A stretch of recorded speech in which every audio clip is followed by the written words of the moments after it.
अगर आप भी ये कार्ड यूज करते हैं तो हो सकता है आपका भी भारी नुकसान हो जाए। अगर आप भी क्रेडिट कार्ड का गलत इस्तेमाल करते हैं तो हो सकता है 1000, 10,000 या फिर लाखों का नुकसान हो जाए। देखिए, क्रेडिट कार्ड में बेशक बहुत सारे फायदे होते हैं, लेकिन अगर आपसे कोई गलती हो जाती है जाने अनजाने में, तब इससे आपका ही पॉकेट खाली हो जाएगा, आपका ही नुकसान हो जाएगा। अगर आप एक ऐसे व्यक्ति हैं जो क्रेडिट कार्ड खरीदने ही जा रहे हैं तो इस वीडियो को पूरी तरह देखिएगा ताकि आपको ये समझ आ जाए कि कौन सी गलती आपको अपने क्रेडिट कार्ड के साथ नहीं करनी है। वहीं अगर आप एक ऐसे व्यक्ति हैं जो क्रेडिट कार्ड इस्तेमाल कर रहे हैं तो भी ये वीडियो देखिए, क्योंकि आपको पता चल जाएगा कि कौन सी गलती शायद आप कर रहे हैं और इसको आप अवॉइड कर सकते हैं। तो चलिए दोस्तों, इस वीडियो में समझते हैं टॉप 5 क्रेडिट कार्ड मिस्टेक्स जो सबको अवॉइड करनी चाहिए। तो सबसे पहली गलती है आपका क्रेडिट यूटिलाइजेशन रेशियो। देखिए, आज बहुत लोगों के पास 1, 2 या फिर इससे ज्यादा क्रेडिट कार्ड्स होते ही हैं, लेकिन अक्सर लोगों को यही लगता है कि अगर क्रेडिट कार्ड का लिमिट लेट्स से 1 लाख रुपए है तो अक्सर लोगों को लगता है कि वो सारा 1 लाख रुपए मैं इस्तेमाल कर सकता हूँ। वो ये रियलाइज नहीं करते कि हर एक क्रेडिट कार्ड पर एक लिमिट होता है जो आपको इस्तेमाल करना होगा।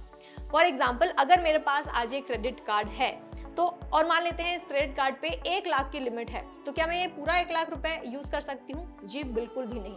ये गलती आपको अवॉइड करनी है। अगर आपके पास क्रेडिट कार्ड है तो उसका सिर्फ और सिर्फ, ऐसा फाइनेंशियल एक्सपर्ट्स एडवाइस करते हैं, आपको सिर्फ 30% ही इस्तेमाल करना होगा, उतना ही यूटिलाइज करना होगा, जिसे हम कहते हैं क्रेडिट यूटिलाइजेशन रेशियो। तो आज अगर आपके पास क्रेडिट कार्ड है और आप इस्तेमाल कर रहे हैं तो आप ये जरूर चेक कर लीजिएगा कि हर महीने आपका क्रेडिट यूटिलाइजेशन रेशियो कितना परसेंट का आता है। आइडियली अगर ये 30% से ज्यादा हो जाता है तब ये आपके लिए खतरनाक हो सकता है। इससे आपका क्रेडिट स्कोर भी गिर सकता है। बहुत से आज ऐसे लोग हैं जो अपने क्रेडिट कार्ड का 80 to 90% भी इस्तेमाल करते हैं अपना लिमिट। ऐसे में अगर आप भी ऐसे एक व्यक्ति हैं तो ऐसे में बैंक्स को ये आइडिया मिल जाता है कि आप अपने क्रेडिट कार्ड पे कुछ ज्यादा ही निर्भर हैं और आप अपना फाइनेंशियल प्लानिंग अच्छे से नहीं कर पाते और आपका फाइनेंशियल जो भी एक्सपेंसेस है वो सिर्फ और सिर्फ क्रेडिट कार्ड से ही गुजारा हो रहा है। तो ऐसे में अगर बैंक को ये आइडिया मिलता है कि आप एक क्रेडिट हंग्री पर्सन है, तब आपको दूसरा क्रेडिट कार्ड हो सकता है कभी इशू ही ना हो, और यही सेम चीज आपके क्रेडिट रिपोर्ट में भी दर्ज कराई जाएगी और ऐसे में आपका लोन भी आगे चलकर रुक सकता है। तो ये इंश्योर कीजिएगा कि अगर आप क्रेडिट कार्ड यूज कर रहे हैं तो उसका क्रेडिट यूटिलाइजेशन रेशियो सिर्फ और सिर्फ 30% ही हो। अब मान लेते हैं फॉर एग्जाम्पल कि आज हम अपना क्रेडिट कार्ड क्यों ही इस्तेमाल करते हैं, ताकि हम कुछ अच्छे परचेजेस कर सकें। अगर हमारे पास सेविंग्स नहीं है और हमको एक प्रोडक्ट खरीदना है तो उसे हम ले लें, उसे खरीद सकें, करेक्ट। तो यहाँ पर फॉर एग्जांपल ले लेते हैं, आज आपके पास एक क्रेडिट कार्ड है जिसकी लिमिट है 2 लाख रुपए की। अब ऐसे में बहुत से लोग क्या करते हैं कि वो एक ऐसा प्रोडक्ट खरीद लेते हैं जो 30% यूटिलाइजेशन रेशियो से भी ज्यादा होता है।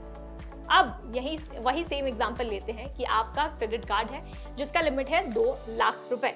अब आपको चाहिए, मान लेते हैं कोई एक इलेक्ट्रॉनिक प्रोडक्ट, मान लेते हैं आपको अपने काम के लिए एक लैपटॉप खरीदना है जिसका प्राइस है लेट्स से 1 लाख रुपए। अब बहुत लोगों के मन में ये आएगा बात कि मैं अपना क्रेडिट कार्ड इस्तेमाल कर ये लैपटॉप खरीद लेते हैं। अब ये 1 लाख का लैपटॉप, आपका लिमिट है 2 लाख रुपए, उसमें आप 1 लाख का लैपटॉप ले लेंगे, इसका मतलब आप 50% का यूटिलाइज कर रहे हैं अपना क्रेडिट कार्ड। अब ऐसे में मैं आपको यही सलाह दूंगी कि अगर बहुत ज्यादा नेसेसरी है कि आपको अपना क्रेडिट कार्ड स्वाइप करके तभी वो लैपटॉप खरीदना है, तो इन दैट सिचुएशन जब भी अगला बिल जनरेट होता है उससे पहले ही जितना भी डिफरेंस अमाउंट है वो आप जल्द से जल्द भर दीजिए। यहाँ पे फॉर एग्जाम्पल आपका डिफरेंस आ जाएगा, अगर आपने 1 लाख रुपए का लैपटॉप लिया है, 30% of your credit card is 60,000 rupees, यानी कि 60,000 तो आप ऐसे भी इस्तेमाल कर सकते हैं, इससे कोई आपके क्रेडिट स्कोर में फर्क नहीं आएगा। जो रिमेनिंग 40,000 आपने जो एक्स्ट्रा खर्च किया है तो वो बिल जनरेट होने से पहले ही आप तुरंत पे कर दीजिएगा।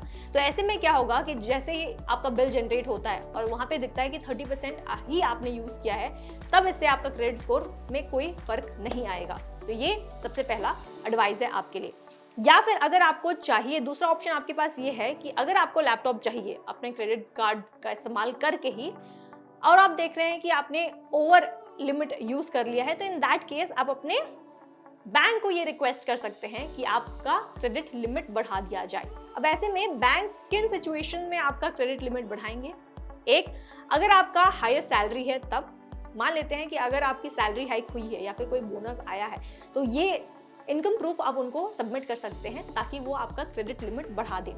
दूसरा, अगर आपका क्रेडिट स्कोर अच्छा हो तो अब क्रेडिट स्कोर तभी अच्छा होगा जब आपने कुछ परचेज किया है, उसका रीपेमेंट ऑन टाइम किया है, लोन्स है, ईएमआईज हैं, उसको ऑन टाइम रीपे किया है।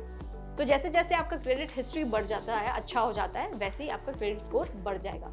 तो ये दो कुछ ऐसे मेजर फैक्टर्स हैं जिसको देखकर बैंक्स आपका क्रेडिट लिमिट बढ़ा सकते हैं। अब आता है तीसरा ऑप्शन। तीसरा ऑप्शन ये है आपके पास, इन केस आपके पास 2 या 4 क्रेडिट कार्ड्स हैं। तो ऐसे सिचुएशन में अगर आपके पास 4 क्रेडिट कार्ड्स हैं तो आप थोड़ा थोड़ा अमाउंट सारे ही कार्ड से निकाल सकते हैं और तब जाकर आप अपना एक लैपटॉप खरीद सकते हैं। और यहाँ पे ध्यान रखना होगा आपको कि आप स्मॉल पोर्शन ही अपने एक कार्ड से निकालें। तो सबसे पहली गलती हमारी ये है कि हम अपने क्रेडिट यूटिलाइजेशन रेशियो को अच्छी तरह से जज नहीं कर पाते। तो अगर आप क्रेडिट कार्ड यूज कर रहे हैं तो इस गलती को बिल्कुल भी मत कीजिएगा। अब दूसरी गलती कई लोग ये कर लेते हैं कि वो अपने क्रेडिट कार्ड से कैश विड्रॉ कर लेते हैं। अब ये बहुत ही मेजर मिस्टेक है जो आपको अवॉइड करनी है पूरी तरह से। अब यहाँ पर जैसे ही आप अपने क्रेडिट कार्ड का इस्तेमाल करके कैश विड्रॉ करते हैं तो इसमें बता दूं बहुत सारे फीस एंड चार्जेस आपको भरने पड़ेंगे। अब यहाँ पर सबसे पहला चार्ज आपको भरना पड़ेगा आपका इंटरेस्ट रेट, और यूजुअली इंटरेस्ट रेट इस पर लगता है 2 to 4% पर मंथ। अब आप मान लेते हैं ऑन एन एवरेज मान लेते हैं कि एक मंथ में आपने कैश विड्रॉ किया है और इस पर 3% अब पर मंथ इंटरेस्ट रेट ही भरते होंगे इस कैश विड्रॉल पर। तो अगर हम ये 3% पर मंथ भी ले तो एनुअली जब तक आप ये पैसे पे नहीं कर देते हैं, एनुअली आपको 36% का इंटरेस्ट रेट देना होगा। अब इमेजिन कीजिए आप क्रेडिट कार्ड इस्तेमाल कर 36% का रेट दे रहे हैं, विच इज टू हाई। तो ये रिस्क आपको बिल्कुल भी नहीं लेना है, क्योंकि ऐसा करने से हो सकता है कि आप फाइनेंशियल क्रंच भी फेस कर सकें। अब इसके अलावा इंटरेस्ट रेट के अलावा आपको पता है आपको कैश एडवांस फीस भी भरना होगा, जिसका ऑन अराउंड 2 to 4% चार्जेस लगता है। और इसके अलावा आपको जीएसटी चार्जेस भी भरना पड़ता है। तो इंटरेस्ट रेट, फिर आपको कैश एडवांस फीस और इस पर आपको जीएसटी भी भरना होगा। तो अगर आप कैश विड्रॉल करते हैं तो इससे डेफिनेटली आपका पॉकेट खाली हो जाएगा। तो इसीलिए कैश विड्रॉल के ऑप्शन पर मत जाइए। अब यहाँ पे आपके पास एक ही सोल्यूशन है, अगर इन केस बहुत ज़्यादा इमरजेंसी है और आपको कैश चाहिए तब इन दैट केस यही रेकमेंडेड है कि अगर आपके पास एक इमरजेंसी फंड है तो आप अपने इमरजेंसी फंड से पैसे निकाल कर यूज़ कर सकते हैं। अब इमरजेंसी फंड आज के लिए इसलिए भी ज़रूरी है ताकि आप कोई भी अनसर्टन सिचुएशन में अगर आपको फाइनेंशियल क्रंच हो जाए, फाइनेंशियल मतलब पैसों की ज़रूरत हो, तो आप अपने इमरजेंसी फंड का पैसा ही इस्तेमाल करें। और क्रेडिट कार्ड्स, पर्सनल लोन, ऐसे लोन्स पे, ऐसे डेट्स में बिल्कुल भी मत गिरिएगा। साथ ही मैं आपको यहाँ पे ये बता दूं कि जैसे ही आप कैश विड्रॉ करते हैं अपने क्रेडिट कार्ड से और कोई परचेज करते हैं, तब से जो हमको 45 डेज का इंटरेस्ट फ्री लोन मिलता है वो बिल्कुल भी नहीं मिलेगा। और जो भी परचेज करते हैं उसके हर दिन का इस पे आपको इंटरेस्ट भी भरना पड़ेगा। तो ये रिस्क भी आप बिल्कुल भी मत लीजिएगा, और इससे अच्छा है कि आप अपने इमरजेंसी फंड का पैसा ही यूज कीजिए। अब तीसरी गलती क्या है? तीसरी गलती जो मेजरली लोगों से हो जाती है कि that they only pay the minimum due amount. जो अपने बिल में मिनिमम ड्यू अमाउंट है सिर्फ वही पे करते हैं। अब मान लेते हैं कि आज हम अपना क्रेडिट कार्ड क्यों ही इस्तेमाल करते हैं। एक मैंने कहा कि हमको अगर बड़ा परचेज करना है और उसके लिए हम अपना क्रेडिट कार्ड यूज करते हैं, लेकिन इसके अलावा अगर आप एक ऐसे व्यक्ति हैं जिनको डिस्काउंट्स चाहिए, जिनको कैश रिवॉर्ड्स चाहिए, तो ऐसे सिचुएशन में, ऐसे केसेस में भी हम अपना क्रेडिट कार्ड स्वाइप इन करते हैं ताकि हमको एक मेजर बेनिफिट भी मिले अगर हम कोई भी खरीदी कर रहे हैं तो इस ऐसे केस में अगर आपके पास एनफ सेविंग्स हैं और अपना आप क्रेडिट कार्ड इसीलिए यूज़ कर रहे हैं ताकि आपको फॉर एग्जांपल अगर आप लैपटॉप ले रहे हैं तो आपको 10 to 30% का डिस्काउंट मिल गया on let's say SBI credit card, या फिर अगर आपको कैश बैक मिल गया एक्सेट्रा। तो बहुत सारे ऐसे क्रेडिट कार्ड यूज करने के फायदे भी मिलते हैं। अगर ऐसा सिचुएशन है तो दोस्त वेल एंड गुड, लेकिन फिर आता है बहुत ही बड़ा प्रॉब्लम। अब ऐसे व्यक्ति भी हैं आज हमारे इंडिया में, तो ऐसे इंसान ज़रूर हैं जो अपना क्रेडिट कार्ड तभी स्वाइप करते हैं, हर छोटी चीज़ के लिए स्वाइप करते हैं। अगर आपको छोटी चीज़ खरीदनी है तो उसके वो परचेज करना है तो उसके लिए क्रेडिट कार्ड स्वाइप करते हैं। अगर कोई बड़ा सामान खरीदना है तो उसके लिए भी भैया चलो क्रेडिट कार्ड स्वाइप करते हैं, थिंकिंग दैट कि अगर नेक्स्ट महीने जो बिल आएगा तब पे कर देंगे। वैसे भी 45 to 50 डेज तो है ही ना। तो ऐसे में मेजर गलती सबसे ये हो जाती है कि जब भी बिल जनरेट होता है आप ये देखते हैं सबसे पहले कि मिनिमम ड्यू अमाउंट कितना है। मिनिमम ड्यू अमाउंट अक्सर बैंक्स कम ही देते हैं ताकि आप अपना जो अमाउंट है, जो भी आपका बिल है, वो थोड़ा थोड़ा करके आप पे करते जाइए और आप पे ज़्यादा बर्डन ना हो। लेकिन यहाँ आता है सबसे बड़ा लॉस आपके लिए एज क्रेडिट कार्ड यूजर्स। कैसे? नाउ फॉर एग्जाम्पल, हाइपोथेटिकली मान लेते हैं कि आपके क्रेडिट कार्ड का लिमिट है 2 लाख रुपए। मान लेते हैं कि आपने इसमें 1 लाख रुपए आज इस्तेमाल कर ही लिया है, तो उसमें मतलब आपने 50% ऑलरेडी यूज कर लिया है और बचा आपके पास और 1 लाख, यानी कि आपको 2 लाख का जो लिमिट है 50,000 आपने भर दिया और 50,000 आपको भरना है। तो इस पे बैंक्स वाले देंगे कि आपका मिनिमम ड्यू अमाउंट है लेट्स से 5,000 रुपीज। तो जो 5,000 अट्रैक्टिव लगेगा आपको, तो आप सबसे पहले सोचेंगे जो मिनिमम ड्यू अमाउंट है, जो सबसे कम अमाउंट है, उसको पे करते जाते हैं। लेकिन दोस्त, ये जो मिनिमम ड्यू अमाउंट है ये सिर्फ और सिर्फ charges and fees and interest rates ही है। इसका मतलब ये नहीं है कि आप अपना आउटस्टैंडिंग अमाउंट जो है वो पे कर रहे हैं। और बैंक्स को तो आपके जैसे कस्टमर्स की ही जरूरत है, जहां पर जो इंटरेस्ट है, जो चार्जेस हैं, फीस हैं, बस वही आ रहा है, आउटस्टैंडिंग जैसा था वैसा ही रहेगा।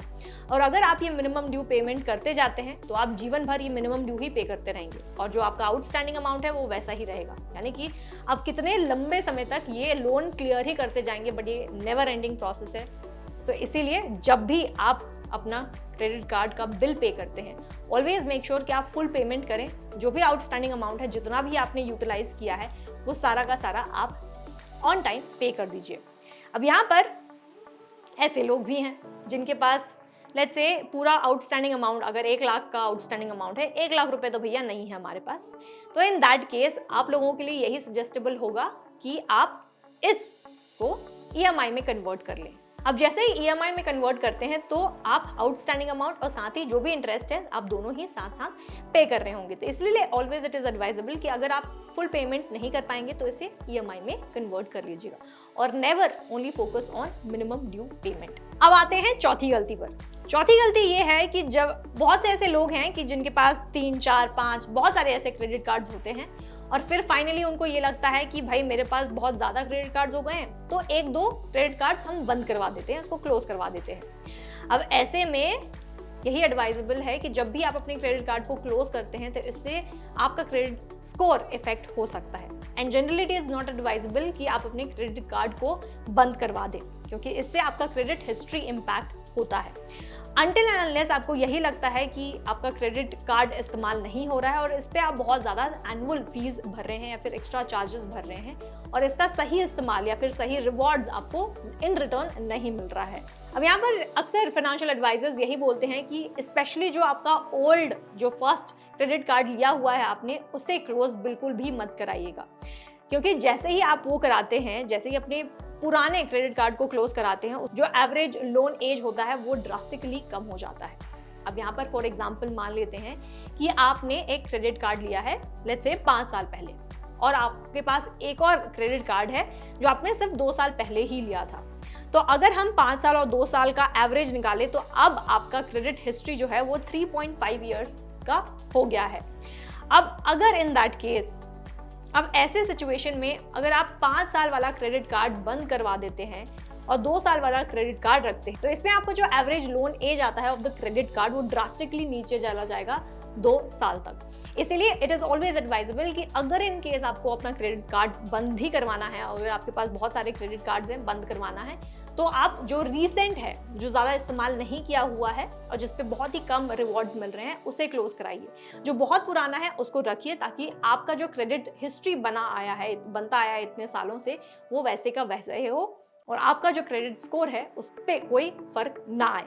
और अगर आपको ऐसा लगता है कि आपके क्रेडिट कार्ड पे अब बहुत ज़्यादा एनुअल फीस भर रहे हैं, तो ऐसे में आप अपने बैंक को कॉल कीजिए और उन्हें रिक्वेस्ट कीजिए कि वो एनुअल मेंटेनेंस फीस को थोड़ा कम कर दें। And last but not the least, बहुत सारे ऐसे लोग हैं जो अपने क्रेडिट कार्ड बिल को ऑनलाइन या फिर थर्ड पार्टी एप्स के जरिए पे करते हैं।